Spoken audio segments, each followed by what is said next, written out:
Good morning, good evening, good everything in between. Welcome to the podcast, episode 23, I believe. I'm your host, Jim Bobernicki, back from a little week off there. Sorry, I was very busy, and I'm joined as always by Mr. Michael Beasley. How you doing, Michael? I'm doing good. My blood pressure is through the roof due to other baseball events going on, but I noticed we were missing somebody. That's true. I was going to say we are not, as always, joined by Mr. Gabe Lerman because he is on vacation in Japan. We're wishing him a fantastic time. I hope he has the time of his life, and I can't wait to hear about. I'm pretty sure he's going to at least one game, right? He's got to be. Um, if he's able to get a playoff ticket, yeah, that's where they're at right now. Well, yeah, I'm sure. Yeah, I mean, no, he's gonna All I get know one. is He's I asked gotta. him how much karage, which if you don't know is Japanese fried chicken, he ate, and he simply answered with yes. So I know for a fact he's having a great time. Well, that's great. But speaking of the playoffs with the Buffaloes, that brings us to the end of the season. I know it was pretty much wrapped up when you guys did your show last week, but here we are. Finally, we have passed the final day. We know the standings, and as of course I'm sure a lot of people are aware, the Marines leapfrogged into second place on the last day of the season after a dramatic win over the Eagles. Well, dramatic in terms of the stakes, not really the game itself. It was kind of a beatdown. But that means now the Hawks will be heading to Chiba for a 3-game series this weekend. Hopefully, we can get this out before that series is wrapped up. And after that, the winner will head over to play the Buffaloes at the Kyocera Dome. And so we will get into more details about the teams, obviously, in the Around the Horn. But before that, what's your headline for this week, Mike? My headline is actually an in memoriam. Rest in peace to former Hankyu Braves infielder Taira Sumitomo, who passed away on the 11th from complications with pneumonia. And I had heard of Sumitomo before throughout my time reading NPB history, but I've never actually looked at his career in depth as I did after reading this headline. And I gotta say, he had a very interesting career, having been a part of pretty much every version of the Oryx Buffaloes. I'll get into that in a moment. But he was a native of Osaka City, and he joined Hankyu after being taken in the third round in the 1965 draft after a college career at historic Meiji University, and played for Hankyu for 10 years, compiling a 246 average, 55 home runs, 236 RBI, 98 stolen bases, and 511 hits. His claim to fame actually came on July 30th in a 1967 game against the Tokyo Orions, now known as the Chiba Lotte Marines, in which he recorded the only unassisted triple play in NPB history, and it is still the only assisted triple play, which, funnily enough, was hit by his friend and former classmate. Wow, In the that's night, really cool. Sorry, that's awesome.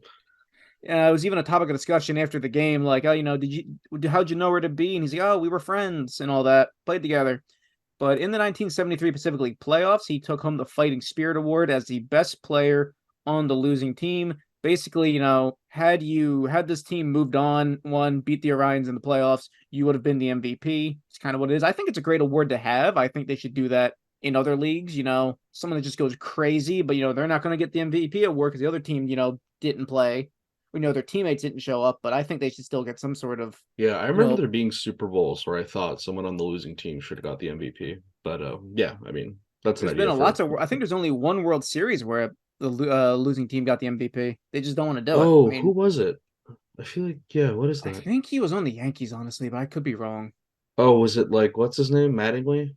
I think it could have been Bernie Williams, honestly. I don't know off the top of Hmm. my head. I'm probably wrong. I'll have to look it Anyway, up later. We'll add it uh, back in. But after his career as a player, he spent time as a coach at both the college and pro level. First, he was the farm batting coach for Hankyu from 76 to 82, and then the top team batting coach from 83 to 88, was the farm manager in 89, and Oryx coach in 1990.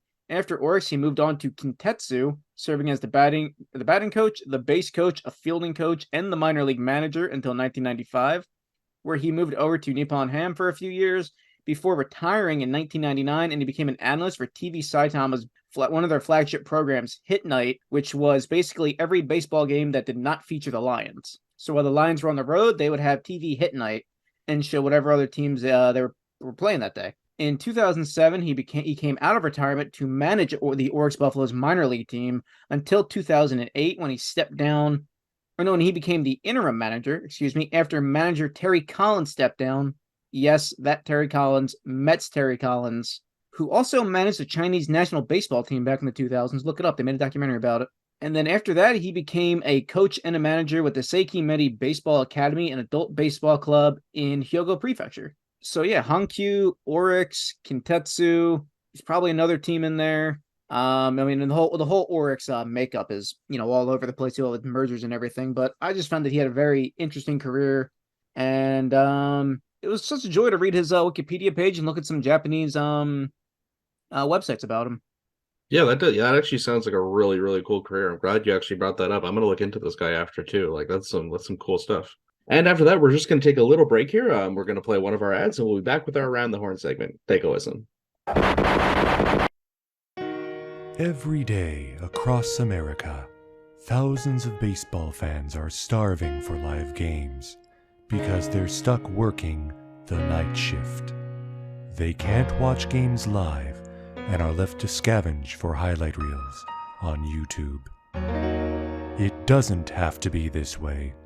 For just 1,500 yen per month, you can sponsor a shift worker to get access to Pacific League TV.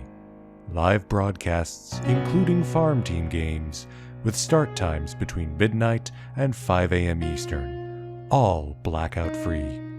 Your subscription also includes a decade's worth of full game videos on demand. Please find it in your heart to give the joy of Pacific League TV to the fans in your life. Visit pacificleague.com to sign up.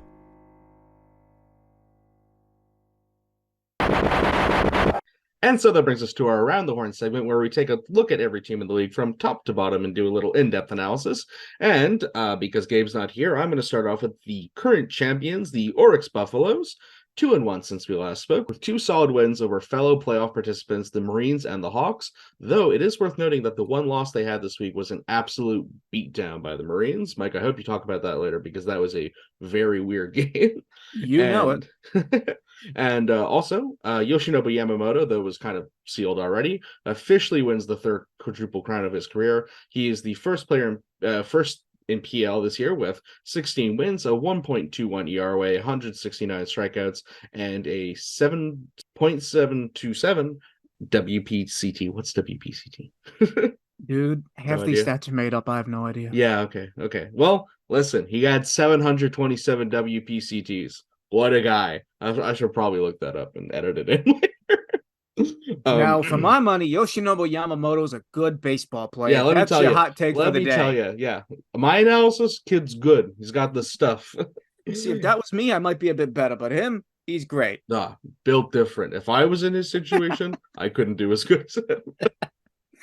And then finally, the Buffaloes finish officially with a winning record over every other team in the league. And I saw on MPB MPB Reddit, that is to say, that there was, it's the first time that's happened in 26 years. So yeah, this is the best Buffaloes team they've seen in a long time. And that's saying something, consider they won the championship last season.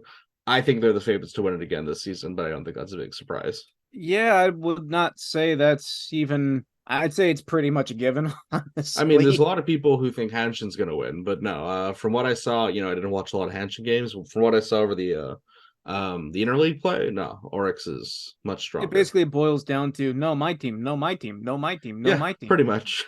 Speaking of your team, that brings us over to, what do you know? They're back to where they belong. The 2nd place Chiba Lotte Marines. Take it away, Mike. Okay, Chiba Lotte back in 2nd place, back in their rightful position. All is right with the world. My blood pressure has returned to normal. Actually, that is a lie as we are recording this. My MLB team's in the LDS, but whatever. Depending on the outcome of this game, I may be missing for several weeks. Jimbo, do not look for me. I will be fine. I will just be pondering. Anyway, Lotte finally took back what was rightfully theirs in the final game of the season against Rakuten, and honestly, I cannot think of a better 2 teams for that. When it comes down to the final game of the season, 2 teams fighting for a playoff spot at Rakuten, Lotte. On one hand, you have Lotte, who owned 2nd place all year until the final months of the season, where everything just went wrong, and they dropped down to 3rd and even the 4th. And at one point, even Seibu was making a run for a playoff spot, and everything was in shambles. But on the other hand, you have Rakuten, who was on the trajectory to be a last place team before making a change in their coaching roster, swapping their farm and top team hitting coaches and never looking back, as their offense just skyrocketed overnight. But they repeatedly dropped crucial games in series against teams they needed to beat. I mean, I've said it before, teams like Seibu and Nippon Ham, two teams that are playing for pride at the end of the season and basically just would always just beat up Rakuten when they needed to beat them. And then important games down the stretch, a SoftBank team that at multiple points was 2 for 8 in their last 10. Same for Lotte. Every time you looked at the last 10, it was like below 500, but they would always get it back against Rakuten. So it was a very interesting match to end the season on. Lotte won 5-0 as Rakuten was unable to capitalize on a great Norimoto start, which is pretty much something I think's been happening all year with them. He went 6 innings and allowed 2 runs and got 5 Ks. Sung Ji-hao came in, gave up a run in the 7th, but a 3-run lead's not insurmountable with 9 outs left, depending on your team and your blood pressure. But Shota Watanabe gave up 2 in the 8th, which, that put the game basically out of reach. And Yuki Matsui at least was able to end his season on a positive note, especially after there's been talk about his desire to go to the MLB. He allowed no base runners, no hits, and got a K. So at least, he was able to end on his terms. One of the biggest games for Lotte this year came on October 6th when Lotte played a bullpen game. The bullpen game to end all bullpen games, honestly. Yeah. They used 8 pitchers doing it, starting the game with part-time closer, high leverage reliever Hirokazu Sawamura. That guy doesn't normally start games. And ending with Chihaya Sasaki. Yeah, they beat Oryx 12-1, and Oryx already has first place and top seed.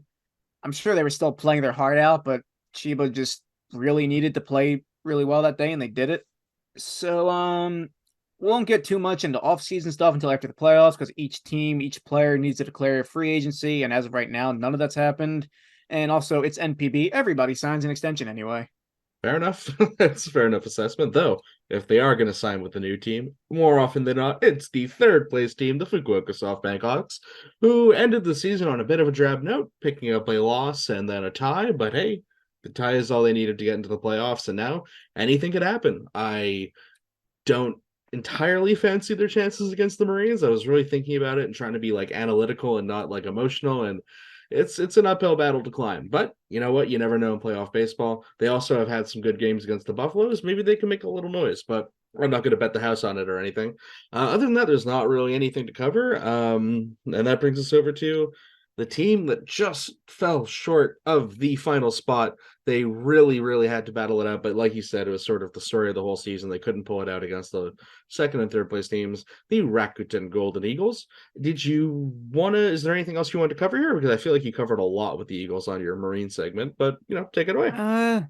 There's only one more thing I'll say is that, obviously, at the end of the season, you kind of look back, and especially when it only comes down to 1 or 2 games, you're like, oh, well, if they had won that game, if they had won this game, the outcome would have been totally different.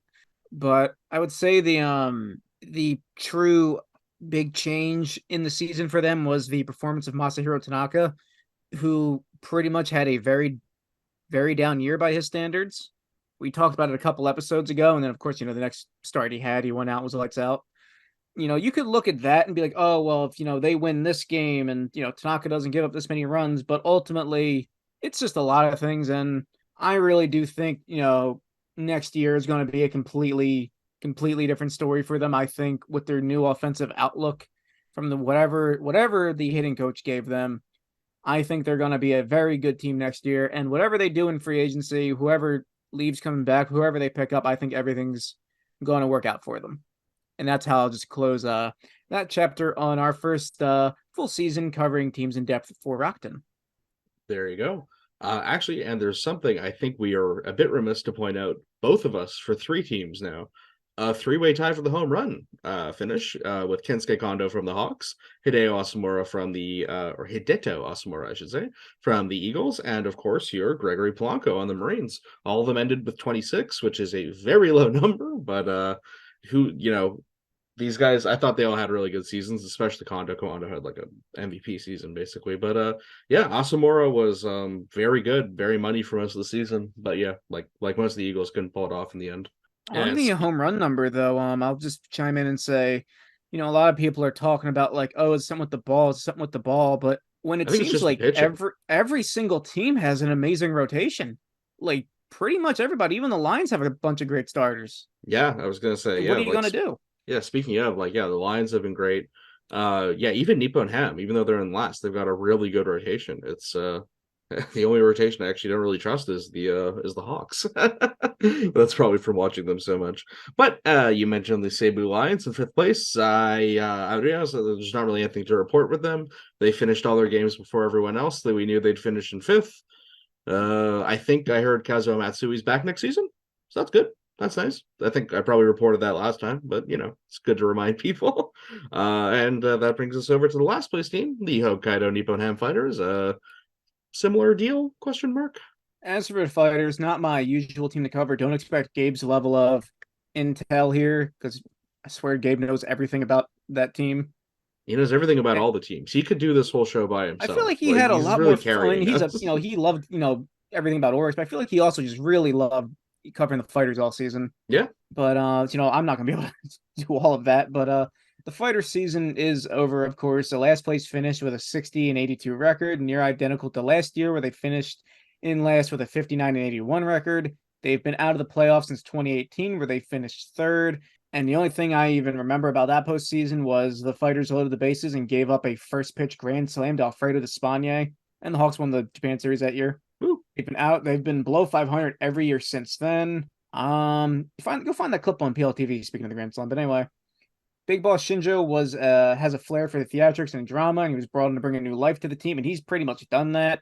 Even at their worst, it's still worth watching that, even if you're just a fan of his. And going on Twitter, you can see pretty much, I think every fighter is also a Fighters fan, is also a big Shinjo fan, just in general. So he's gave the entire team new life and an amazing new uniform, even though Gabe won't admit it. I remember early last year in spring training, they had the dedicated Shinjo cam, and I remember some games during spring camp, he would sit up on a umpire chair like he was a tennis umpire. And he would just sit up there. Chusei Mandami is obviously the team MVP and has a brighter future ahead of him. As for improvements for next year, I mean, I'll leave that to Gabe pretty much, because he knows all of that. And as for assets and free agency, nothing's been finalized there again yet, so we can't talk there. But for imports, Ariel Martinez and Connor Menez have expressed desire. They want to stay. I personally think that, if they're able to, do it, they should stay. But I will say, in the offseason, I think they should focus more on imports, because we've already said their rotation's great. They were losing 2-1 games. It was like every Fighters game was like 3-2, 2-1, losing by 1 run. I think they should get a good import foreign pitcher with major league experience, not a starter. I think they should get a middle relief pitcher, because they don't have a problem closing the game. It's the middle of the game basically when their starters are pretty good. Yeah, starters and the closer's good. It's just the middle relief. They need a bit of a boost there. And obviously, the relief pitching's not even bad. I mean, like I said, they're losing 2-1 games. That's decent. And then for the second position player, go find the 3 true outcomes guy for cheap. I mean, after they change the rules in the shift, I think there's a lot of 3 true outcome guys trying to get a big contract somewhere. Or, just go get any, good power hitter. They have a new baseball stadium this year that's much better than, their previous, where they had the Great Wall of Sapporo, where pretty much anything other than an absolute tank was bouncing off the wall for a double. And I know Despaigne tried his best with the Hawks this year. He really did. And the only thing I'll really say on that is he already doesn't count as a foreign roster import or a foreign roster spot. So, I mean, next year, if he still wants to play, give it a shot. If it works, think of it a lineup that has Martinez, Monami, a revived Despaigne, all the other great young players for the Fighters. I think they could really wait, I'm sorry, revived Despaigne? Oh, sorry, I was.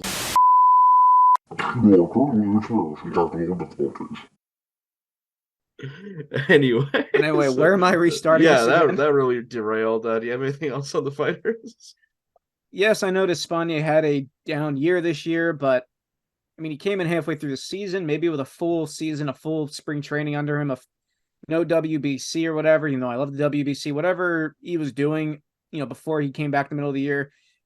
Maybe it all comes back to him, and he has a good send off the following year or whatever. I mean, that's just nice. That's just it's just an imaginative world. I just really want to see a lineup that has a bunch of massive power hitters in it. Let's just leave it at that. Yeah, I mean, you know what, you say that, and even after everything I just said, like, if he was on the Lions next year, they need powers, and like, what, fine. It's not like whose roster spot is he taking at that point? You know what I mean? Like, whatever, just put him on, I guess. But yeah, nothing more valuable than a foreign player does not take up the foreign player slot. Yeah, I guess so. Actually, there is something to that.